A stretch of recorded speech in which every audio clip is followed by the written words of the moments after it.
In a studio that's in a basement comes the epic story of how two friends changed the future of the movie podcast game forever. The reviews are in.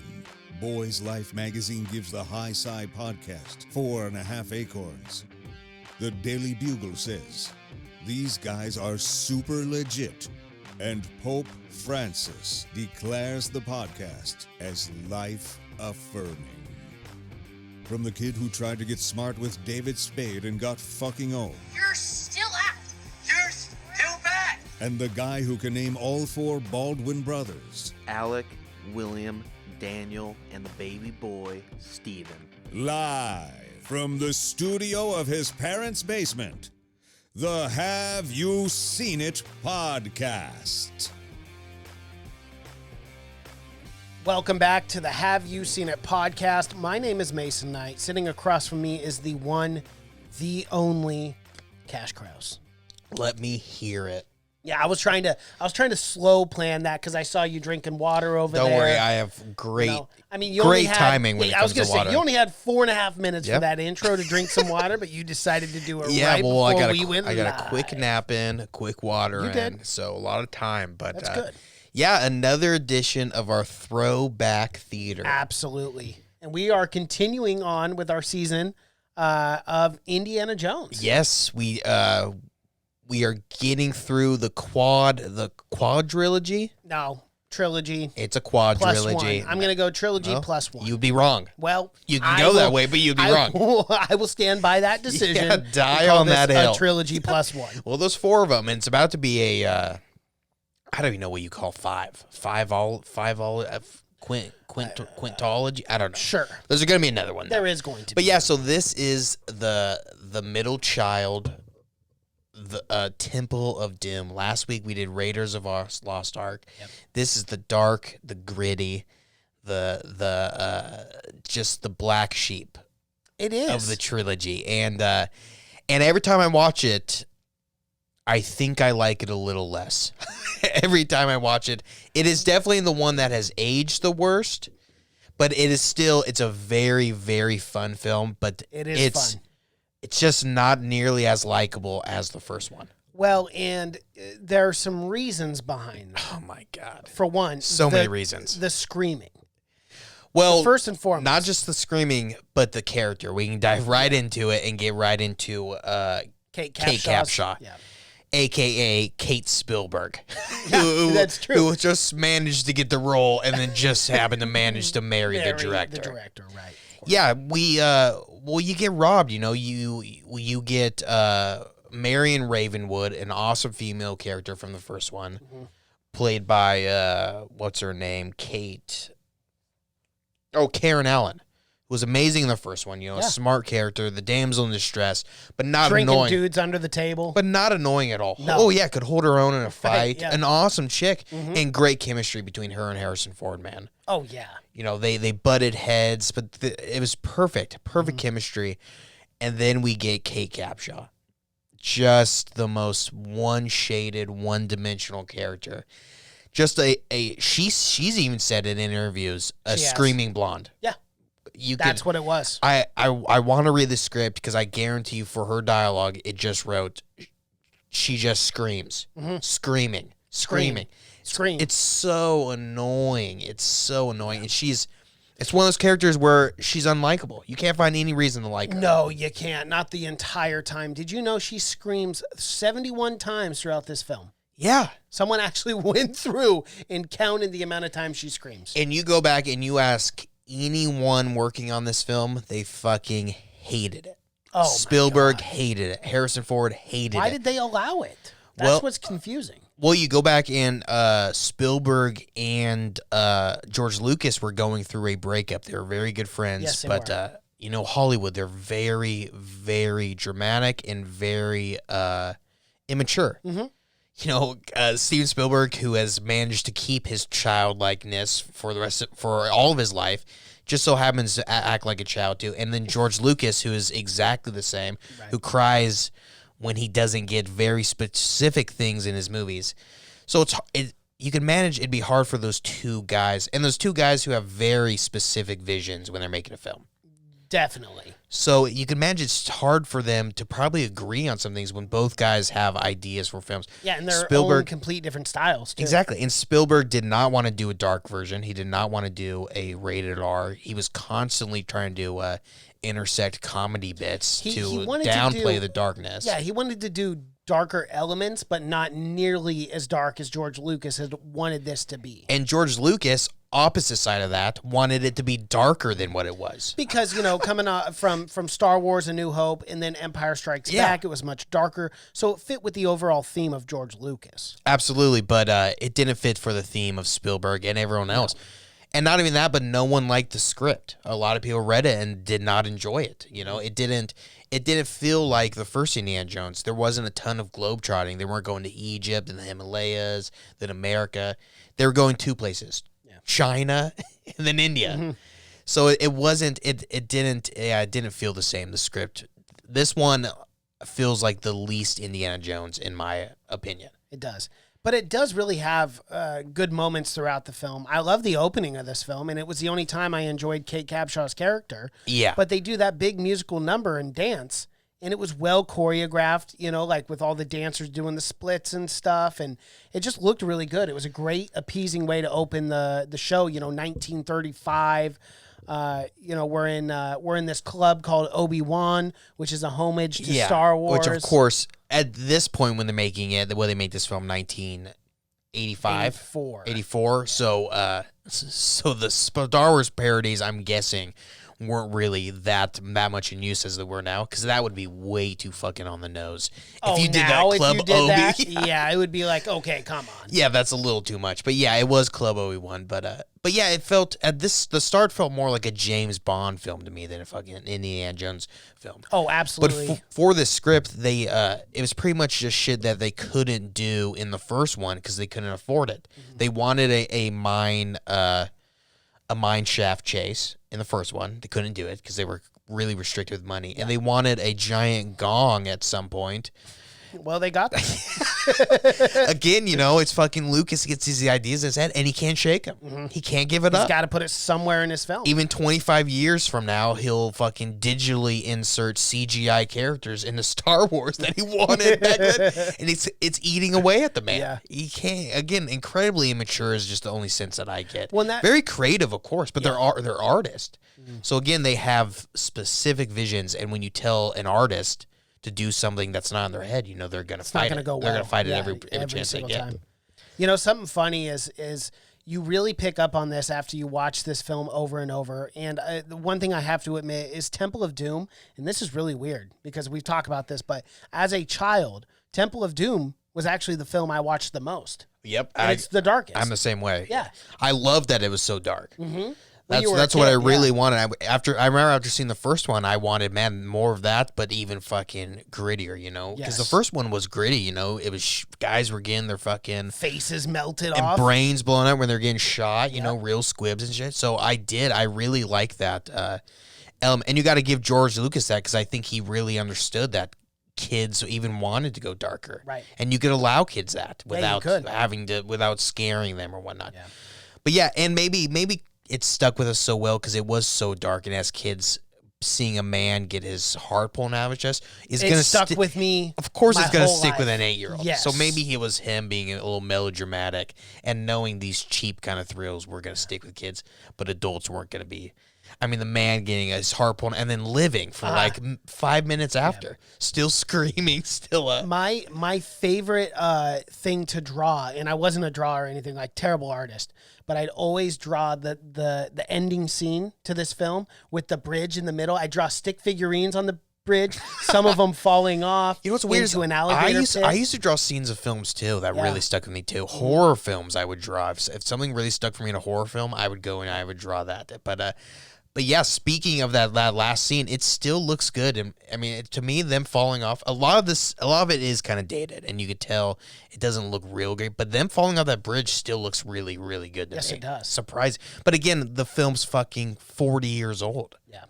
So for it to even look that good, but like the scene when they're running from the water in the mine shaft, you can 100% see that's See, them the running water's from, like- and then it's them running from a green screen. Yes, absolutely. And the water's moving way too slow. Yeah, exactly. And it's not Yeah. catching up with them. Yeah, and at one point, like the water even clips, and you can see his leg kind of disappear because the green screen's getting cut off. So Well- again, it's the one that has aged the worst in my opinion with that kind of stuff. And there's some hokey shit too. Like that nightclub scene in the very beginning.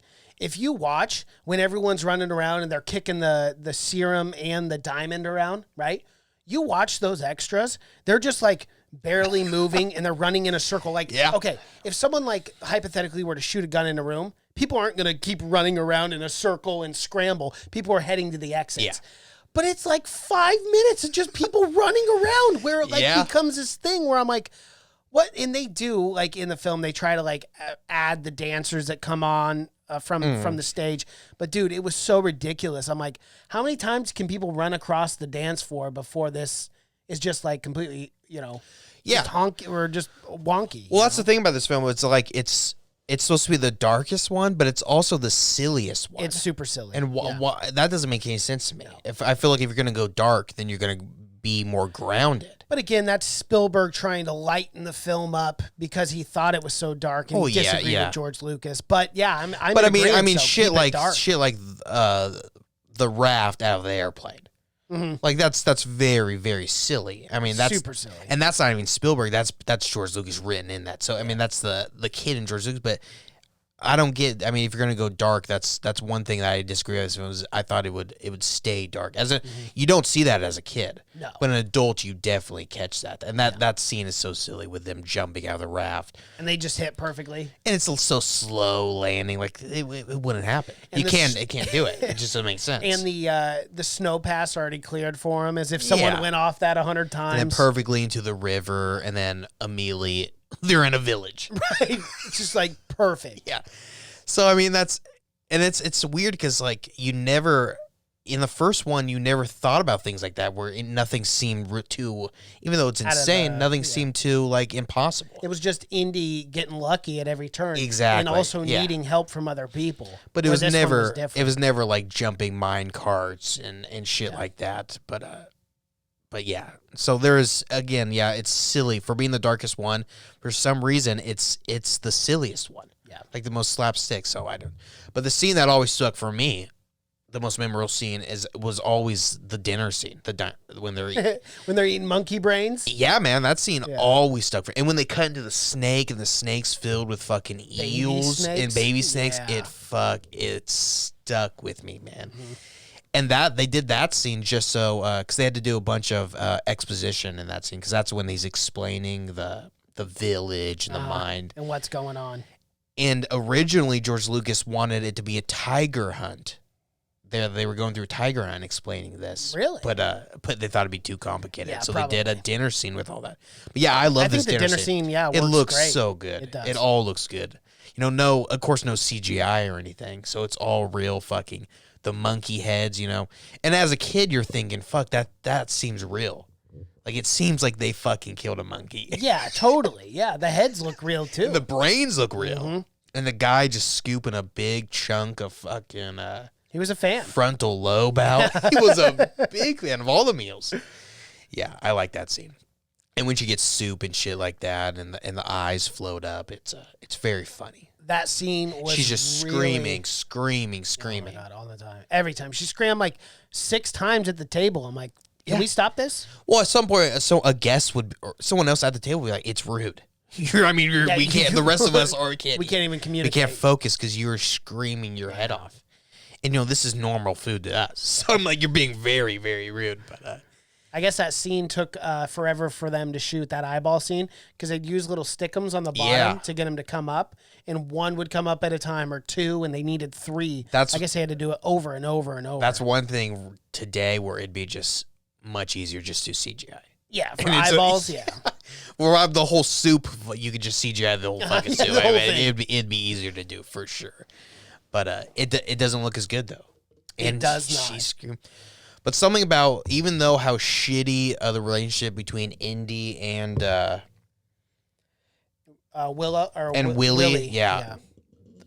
the best relationship is a relationship between Indy and Short Round. Yeah. Why do you even need a woman? I don't know. For one, Short Round would have been awesome. For one, just it those completely doesn't make sense why she got in the story in the first place.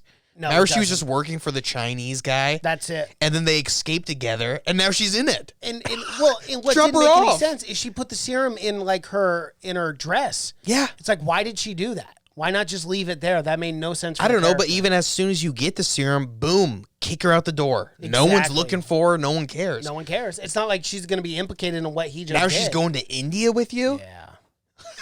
without anything, without any say or anything. Didn't make There's any no sense reason to me for either. it. Was just like, It's like they needed a love interest. and they need to like replicate the same formula for the first one. But yeah, the relationship between Indiana Jones and Short Round, it's an actually good, authentic relationship, father and son, a little precursor before the next Last Crusade, obviously. But it's great, you know. It is. Their And chemistry is great. That poker scene is great when they're playing poker, All improv, too. and it's so good. It's you is. feel like it's really he's taking over. And we didn't even mention, but Temple of Doom is a prequel. It is It's a not prequel. a sequel. It was It's set 1 year. And you could tell fucking Harrison Ford looks about 4 years older. Yes, He's he not does. looking any younger, that's for damn No. sure. But yeah, it's a prequel, so this is before all the Nazis, and they did that because they didn't want Nazis as bad guys again. Did You you don't know? have to have those, because I mean I get that they're around, but Right. you can still add. I feel like you could still have the same bad guys in India. I mean, it could have been the common theme. I mean, they are pretty bad people. They are bad, but I mean, I get you don't want to have Nazis in every one, but I mean, you could have had. Why couldn't they go to India with the Nazis still around? Yeah, I don't know. Weird. It's not like they're the bad guys everywhere. It's not like all bad guys stopped once the Nazis came. I mean, there were still other There's bad still guys. other bad guys, yeah. But yeah, so it is a prequel, but yeah, they should just focus on that relationship. It's a really, really good relationship. And she just gets in the way the entire time. The whole time. And Short Round fucking hates her. Well, everyone does. And like, gosh, dude, it was awful. Jonathan K. Kwan, though, was a kid who played Short Round. And did you know 6,000 kids auditioned for this role? And he showed up to help his, just moral support for his brother who was actually auditioning for Short Round, but kept bossing his brother around and telling him what to do. And one of the casting directors noticed that. And then when he got in the room with Spielberg loved his energy and ended up casting him as Short Round. But what a cool story that is. Well, he's And also another Data from the Goonies. Yes. But he's a very, very smart kid. I mean, you get that just from watching him. And a great actor as well. great actor and great stunt work for a little kid, man. Like, Spielberg's got the eye, man. For kid actors, he's got the eye. obviously, a 9-year-old kid can't kick three grown men in one kick, but it was good choreography. I mean, his kicks and punches looked awesome. And that stuff doesn't bother me at all about the movie. No, 'cause that's the just stuff. what Yeah, it because is. my mind can forbear, so I can go over that. But when you have to realize it is what it is. That is what the film is. But jumping out of a raft, I can't. I mean, physics, I can't. Can't do it. Yeah, I can't do it. Gravity, I can't. That's where you draw the line. That's where I draw the line. Absolutely. Understandable. Yeah, but you can't just bend the law of physics in your movie just because for plot reasons. but yeah, he's great. And again, their relationship. But you did not. I get it. It's your girlfriend, and you got to give her a role somewhere. You do, But but not the best one to pick. no. Are they still married? I think they are. Wow. So at least you know it's legit. And to be honest, they didn't marry till a few years after this. But they were still, I mean, a thing, obviously. Oh, of course. Yeah. And I don't know. It's got to be kind of tense when you kind of, even if it's not true, everyone's thinking on set the only reason she's here is because she's sleeping with a it's a common joke. I mean, it's. You do got to feel bad for her, though. I mean, that's got to Oh, absolutely. And then when it came out and the role sucked, it'd be one thing if she did a really good job and everyone was like, we fucking love this. But now it really fucking seems in hindsight like they just added this role because Spielberg was like, I got to get my girlfriend a job. I got to get her out of the house. Yeah. Well, she was even on The Tonight Show in 1984, the Johnny Carson back in the day, promoting the film. And then as soon as she was done promoting the film, I guess 2 movie reviewers came on and was just shitting on her performance. and she was like, "Excuse me, like don't talk like I'm not here."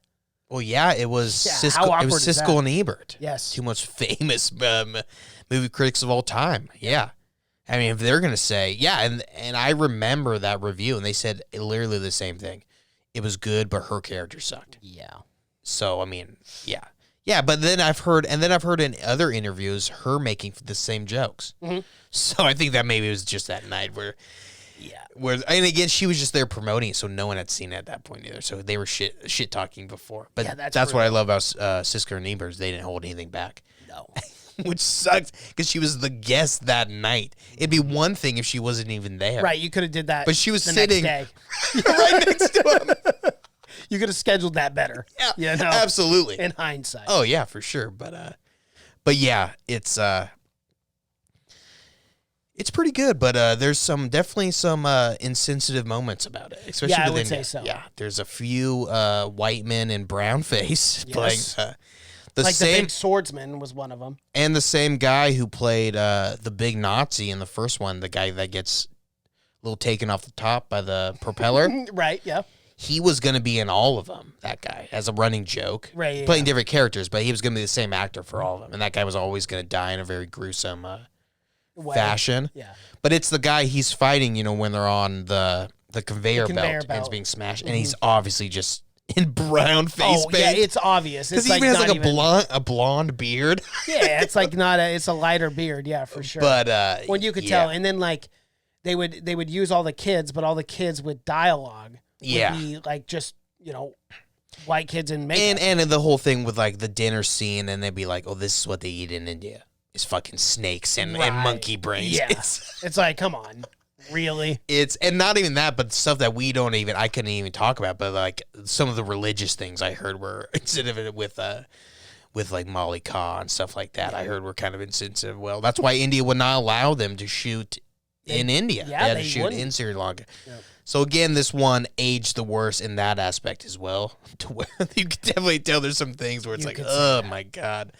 But yeah, overall, still as far as action films go, a really good action film. Yes. I mean, and it's that's so the much positive. fun. Yeah. That's the thing about these Yeah. films is, did you have fun? And you can't say you didn't have fun. You'd be lying if you said you didn't. Even though you can kind of tell, and if reflects on the movie, you can kind of tell no one really wanted to be there. Mm-hmm. It reflects for sure when it goes back and everyone was like, yeah, we read the script, and it's like no one kind of wanted to do it. It was originally called Temple of Death, too. It's a little on the nose. Well, again, they wanted it to be much, much darker, even than this, even than pulling a guy's heart out, if you can go darker than that. But Spielberg and them were fighting it. Yeah. But somehow we got lucky enough where they came back to, not really redeem, but they came back in full force for a third one. You think this and the one was third so... one- the third one, if you look at like screenplay and everything, that is the best one. Oh, man, yeah. I mean, when we jump into it next week. This one, this Temple of Doom, there's very memorable scenes, Yes, the heart being pulled out, Kali Ma. And I gotta be honest, Ma, that whole I scene, think that is awesome. the most iconic scene in the trilogy. Yeah. I really do. Like, that's the one that sticks with me the most. I think so, too. Close second is also the face melt. That one's also awesome, too. And that stuck with me as a kid. Yeah. You know. But as far as, like, you going and wanting to see, something like Indiana Jones, it didn't have, it didn't have, the entire thing is set underground, which also turns Spielberg off because you're not going And that to all these Patlock beautiful Palace. locations and whatnot. Yeah. After the palace, the rest of the movie is in a cave. It is. Which turns executives off. It turns a lot of people off when you're trying to sell a movie, too, that the entire thing is going to be subterranean. So that can hurt you. But yeah, and the ending, it did not have the same impact of the bad guys getting their faces melt off and getting their heads blown off as the guy just falling into the fucking alligator pit. Yeah. And I love every shot where it's just like he'll instantly fall in the water and then it's nothing but Gone, clothes. shredded Yeah, clothing. just Yeah. clothes. Yep. It's like, what the And screams. And screams. And screams. Yeah, the Wilhelm scream, which they do a lot the entire Oh, thing. man. But yeah, it didn't have that lasting like, oh fuck, But the bad guy is great. I mean, he Super he great. carries the film. Yeah, he does. That guy is he's a popular Indian actor. Well, I'm pretty because sure. of this. Yeah. And initially he wasn't bald, but because this role was so iconic, he became a huge star in India for like a villain and actually kept his head bald for many years after the film. Amrish Puri, our Indian followers will probably recognize that name. Yes. But yeah, he is. I mean, Excellent say what you in want this. about this film, but they've always had very, very good bad guys, man. And I thought he did just as good as, the Nazi hunter from the first one. Absolutely. This guy is very scary until the end when he becomes kind of pathetic. Which is, again, it didn't have the greatest ending No, like it the other didn't. ones. No. But he became really like, Nas fighting. He's like, throw the stones. It's like, we got a shit ton of kids we can toss he down tossed there them in. to throw them. Better find him. Do you know there's like 300 alligators down here? I know. They're like, well, do you know we got like 600 kids? So first one to find it and wins. why do you got to have kids in your minds? I don't know. Why not brainwash adults? I know, because those kids, when I was watching, they were not working hard. No, like and he was barely short hammering round when anything. he gets caught. He's like barely doing, even though whipping Well, him. then He's he's like, like, It's like, I don't know. I don't know what I'm doing down here. And conveniently, the time that the kids all ran away, just those two guards just didn't have swords. Everyone else did, so they were just trying to whip them. Well, we got to talk about this. A big problem when this movie came out was people thought there was a big plot hole of why did any of them not run out the same way that the kids ran out? Yeah. So there was, and they ended up putting a scene in, I think, to explain that, but it was so like it's unforgettable. I mean, it's so forgettable. I can't remember. It was just just a throwaway just to get them on the mine carts and whatnot. Because why the fuck would they not just go out with the kids? With the kids. So the kids run out through the palace. Just super fun. Just super. Okay, like easy access. I can't remember what happens in the movie where they do. There is some scene where they have to like. But you could tell that they had to like write it in For sure. because I'm sure test screens were like, well, why What the hell was that? Yeah, like, why did the kids just leave? No problem. and no one else. So but I can't remember what it was. I cannot remember for the life of me why they ended up doing what because they had to get on the carts for some reason. Yes, they did. That was an idea from the first one. Mine cart race chase. It's fun. I guess. I'm pretty sure he got it from a Scrooge McDuck comic. Like Yes, like for sure. George Lucas gets all of his DuckTales. Yeah. Yeah, it turns out George Lucas's best ideas he ripped off from a DuckTales comic. Everything he's done has been a ripoff of Scrooge McDuck. Even the gong thing, I'm pretty sure, was a Scrooge McDuck comic. Yeah, it is. Yeah. Well, because he jumps in that pile of money, too, every time. Someone's Does a headfirst dive into the gold Yep. bank that he has. Someone needs to There's be a gong in there. yeah, and there definitely is a scene where they're on mine carts being chased. Mm-hmm. Yeah, Man. that's actually the poster. Yeah, the writers should be pissed about that. Yeah, no shit, but of course, right? Disney loves George Lucas, so do. they let him Disney pass. also owns DuckTales, too. So Yeah, exactly. What are you going to do, sue yourself? Yeah, you can't. You can't. You can't.